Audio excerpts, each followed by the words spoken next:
Hello guys, it's me Rensity and welcome back to my channel.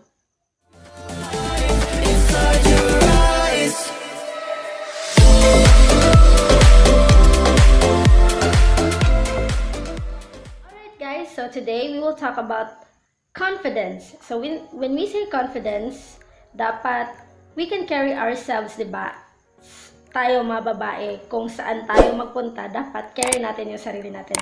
Now, this video, we will talk about our dark secrets. When we say dark secrets, yung mga tinago-tago talaga ng mga babae ngayon, which is maitim. And what I'm talking about today is all about kilikili! So, alam naman natin na ang kilikili isa sa hindi naman siguro but isa sa mga problema ng mga babae ngayon, most especially kung sila ay gusto na mag-show off ng skin kapag summer o kapag may lakad at nakikita yung mga parts dito sa shoulder, tapos hindi naman natin kaya na hindi mag-wave or hindi mag-raise ng hand, kaya kapag meron tayong dark underarms, medyo nakakahiya talaga sa mga tao. Now, ngayon, may isi-share ako sa inyo na solution para naman ma-lessen ang ating dark underarms. At ito ang baby oil and lemon or calamansi solution. So, we only have two major ingredients para sa solution na ito. In the first one, we have our baby oil. Tada! Yan! So, any kind of baby oil po, any color, as long as baby oil or essential oil na mabibili nyo naman, alam naman natin kahit saan mabibili ito, kahit sa tindahan na maliliit, pwede po natin pumilhin. At ang pangalawa natin gagamitin ay of course ang calamansi or lemon juice na galing dito. So, ito, slice na siya para naman hindi na ako mahirapan mamaya sa ating mixing ng solution natin. So, ito lang guys, dalawa lang talaga. And mamaya makikita natin kung ano ang resulta ng ating baby oil plus calamansi solution, kung effective ba siya. So, tara! Alright, so ito na guys. Nandito na ang ating mga major ingredients para sa solution natin na gagawin ngayon. We have our baby oil and our calamansi. So, as you can see, tatlong calamansi ang nandito sa ating plate. Pero siguro sa ngayon, dalawang calamansi muna ang gagamitin natin together with our baby oil. So, now, ang ating calamansi is sliced na siya. So, pipigain na lang natin siya together with our baby oil. So, yan.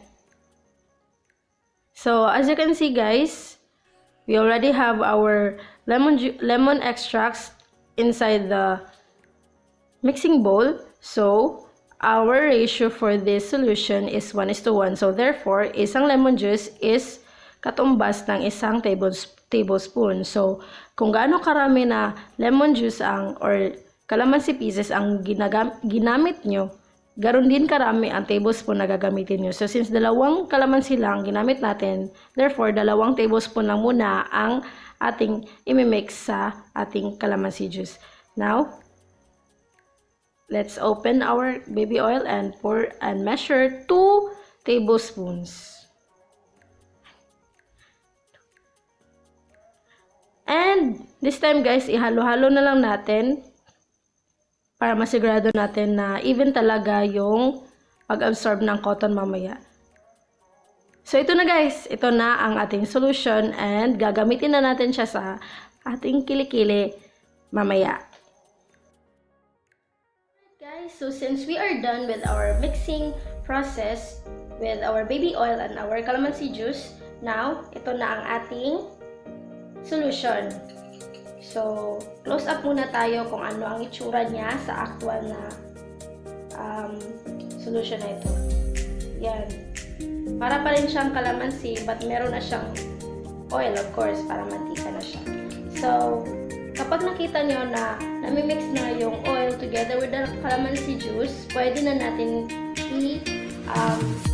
ilagay yung cotton dito, tapos i-apply na siya sa ating kilikili.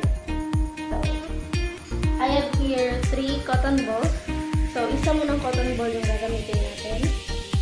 So, ayan. So, ang gagawin dito is ilalagay muna yung cotton. And make sure na may ma-absorb yung cotton mo. So, ayan.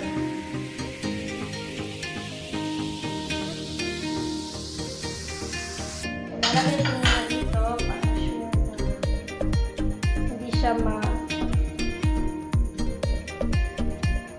So, ito na po. Our first cotton na meron na pong solution. So, ang gagawin natin, of course, i-apply na natin sa ating kilikili. So, pasintabi po ha sa kilikili ko. So, ito na. Yan. Yan po. So, wala na pong plastikan to ha. Tayong mga babae, maitim talaga. Pero yung mga puti na, sige, mag-gluta na lang kayo. So, ayan na po. Tingnan na po natin kung ano ang effect niya dito. So, lalagay natin dyan.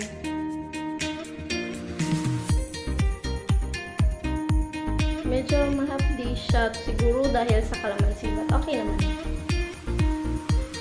Oh, tingnan niyo po. Sa first application ko po, may slight na dirt na nakuha dito sa cotton natin. So, let's continue our application. Yan. Maitim po talaga masyado yung kilikili ko kasi noon, nag-regret ako na gumamit ng deodorant. Hindi ko naman alam na nakakaitim yan eh. Kaya, so na, huwag na lang po kayo gumamit ng anong deodorant. Magtawas na lang kayo. So, kung nagtitipid kayo sa cotton, pwede nyo naman siguro i-flip or i-spread na ganyan kasi may side naman na hindi pa dirty. So, at least man lang ma-apply ng gusto yung na-absorb na solution dito sa cotton. So, ayan. Based on my observation, yan, medyo naklaro na po talaga kung ano talaga yung kulay ng kilikili ko. Kaya pasensya na po talaga. Yan. Medyo smooth siya. Nagiging smooth yung skin ko because of the baby oil. And hindi na siya mabaho. Nandito lang pa rin yung bango ng calamansi, pero nangingibabaw yung bango ng baby oil. Kasi nga, mabango yung baby oil, diba? Kaya yan. So, if you notice na nag-whiten po siya, just comment below on our video and share your thoughts. Yan.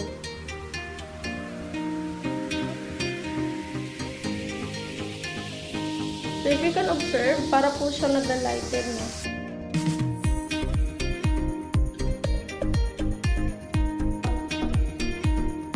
So, hindi pa po ako satisfied. Gagamit pa ako ng isang cotton ball. So, ayan. Iba naman. Tapos, lalagyan ko ng another solution. Ito. So, if I can compare the previous one, mas madumi na siya. Kasi may nakuha na siyang mga dirt galing sa underarm skin ko. So, let's see if the same pa rin yung dirt na makukuha niya kapag second application. So, if you can notice guys, this part, smooth na siya tignan. And, naglalighten siya. Siguro hindi naman talaga instant na one application lang siya or isang gabi lang application, mapuputi na agad yung skin mo or yung underarm mo. But if with continuous using, like every day or every night, overnight mo ito during your sleep, and pagkagising mo, siguro kung mababad lang siya sa underarm skin mo, ay meron talaga siyang effect. Kasi 1 week na tong ginagamit ng kuya ko. try ko na rin kung effective ba talaga sa akin.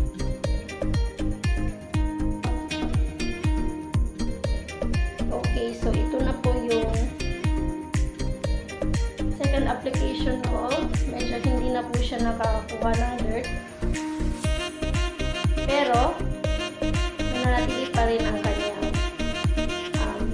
amoy. And parang sa first na cotton, nakuha na yung like baho or dirt.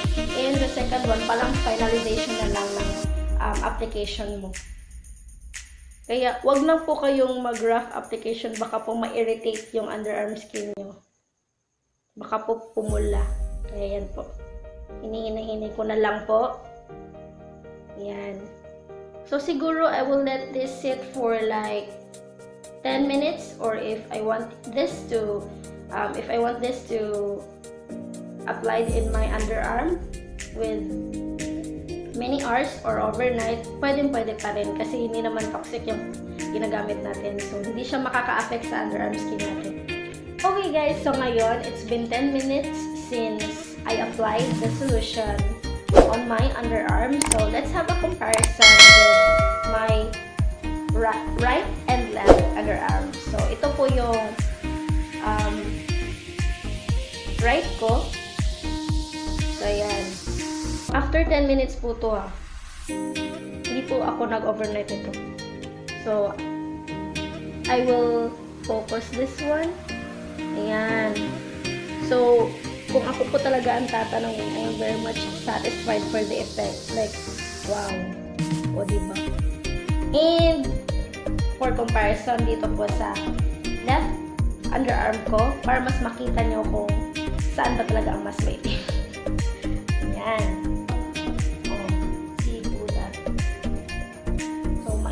Siya. Hindi po ito nalagyan ng solution and dry yung itsura ng left kilikili ko. Yan. So again, let's have a comparison. Ito po yung right kilikili ko. So yan po, smooth siya. Dito na part, medyo maitim pa siya kasi nga grabe yung effect ng deodorant sa akin noon. Pero dito guys, ang ganda. Like, wow. Oh, ayan, oh. Pumuti talaga siya. Diyan. So, balik ulit tayo. Diba? Ang dry niya. Wala pa pong application niya. So, ayan na guys. If you like the video, just comment, click share, and subscribe our YouTube channel. And siguro, magdo-document na lang ako for like 1 week or 2 weeks. And let's wait for our result after those days. And gagawa ulit ako ng video para mas makita natin kung meron talagang improvement. So, stay tuned for my part 2 and goodbye! Thanks for watching!